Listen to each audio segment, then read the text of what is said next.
നമസ്കാരം. സുപ്രീം കോടതിയുടെ നിർദ്ദേശം അനുസരിച്ച് തെരഞ്ഞെടുപ്പ് കടപ്പത്രത്തിന്റെ വിവരങ്ങൾ സ്റ്റേറ്റ് ബാങ്ക് ഓഫ് ഇന്ത്യ ബുധനാഴ്ച തെരഞ്ഞെടുപ്പ് കമ്മീഷന് കൈമാറിയിരുന്നു.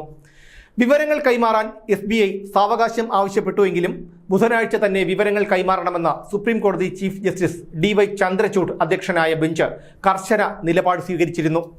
ഇതോടെയാണ് SBI വിവരങ്ങൾ തെരഞ്ഞെടുപ്പ് കമ്മീഷന് കൈമാറിയത്. കൈമാറിയ വിവരങ്ങൾ ഈ മാസം 15 വൈകിട്ട് 5 മണിക്കുള്ളിൽ തെരഞ്ഞെടുപ്പ് കമ്മീഷന്റെ വെബ്സൈറ്റിൽ പ്രസിദ്ധീകരിക്കണമെന്നും സുപ്രീം കോടതി നിർദ്ദേശിച്ചിരുന്നു.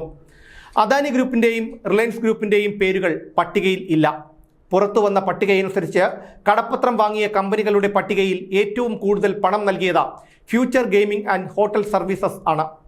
Future gaming and hotel services രാഷ്ട്രീയ പാർട്ടികൾക്ക് നൽകിയത് 1368 കോടി രൂപയാണ്. മേഘ എഞ്ചിനീയറിംഗ് ആൻഡ് ഇൻഫ്രാസ്ട്രക്ചർ 966 കോടി രൂപയും, quick supply chain private limited 410 കോടി രൂപയും, വേദാന്ത ലിമിറ്റഡ് 400 കോടി രൂപയും, ഹാൽദിയ എനർജി ലിമിറ്റഡ് 377 കോടി രൂപയും, ഭാരതി ഗ്രൂപ്പ് 247 കോടിയും, SL mining and industries limited 224 കോടിയും, western UP power transmission company 220 കോടിയും, Keventer food park infra limited 195 കോടിയും, മദൻലാൽ ലിമിറ്റഡ് 185 കോടിയും രാഷ്ട്രീയ പാർട്ടികൾക്ക് നൽകിയിട്ടുണ്ട്.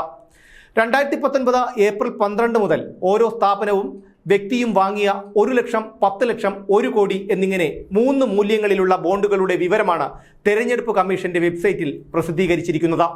2019 ഏപ്രിൽ മുതൽ വിറ്റ 22,217 ബോണ്ടുകളുടെ കണക്കുകളാണ് പുറത്തു വന്നിട്ടുള്ളത്. ഏകദേശം 12,000 കോടി രൂപയാണ് വിറ്റ ബോണ്ടുകളുടെ മൂല്യം. ബോണ്ടുകളുടെ സീരിയൽ നമ്പർ ഇല്ലാത്തതിനാൽ ഒരു കമ്പനി വാങ്ങിയ നിശ്ചിത ബോണ്ട് ഏതു പാർട്ടിയാണ് പണമാക്കി മാറ്റിയത് എന്ന് കണ്ടെത്താൻ കഴിയില്ല. BJPക്കാണ് ഏറ്റവും കൂടുതൽ പണം കിട്ടിയിട്ടുള്ളത്, 6,060 കോടി രൂപ. തൃണമൂൽ കോൺഗ്രസിന് 1,609 കോടിയും, കോൺഗ്രസിന് 1,421 കോടിയും, BRSന് 1,214 കോടിയും, BJDക്ക് 275 കോടിയും, DMKക്ക് 639 കോടിയും, YSR കോൺഗ്രസിന് 337 കോടിയും, TDPക്ക് 218 കോടിയും, ശിവസേനയ്ക്ക് 159 കോടിയും, RJDക്ക് 72 കോടിയും കിട്ടിയിട്ടുണ്ട്. പട്ടിക സമർപ്പിക്കാൻ ജൂൺ 30 വരെ സാവകാശം ആവശ്യപ്പെട്ട SBI സുപ്രീം കോടതിയിൽ അപേക്ഷ നൽകിയിരുന്നു. എന്നാൽ കൈവശമുള്ള വിവരങ്ങൾ നൽകാനാണ് കോടതി നിർദ്ദേശിച്ചത്. ഇതിൽ നിന്ന് ഒരു കാര്യം കൂടി വ്യക്തമാണ്: രാജ്യത്തെ കോടതികൾ വിചാരിച്ചാൽ നന്നാകുന്നതേയുള്ളൂ ഇവിടുത്തെ അധികാരിവർഗം. അതുകൊണ്ടാണല്ലോ കോടതി അന്ത്യശാസനം നൽകിയതിനും മണിക്കൂറുകൾക്ക് മുൻപ് തന്നെ കൈവശമുള്ള വിവരങ്ങൾ തെരഞ്ഞെടുപ്പ് കമ്മീഷന് നൽകിയത്.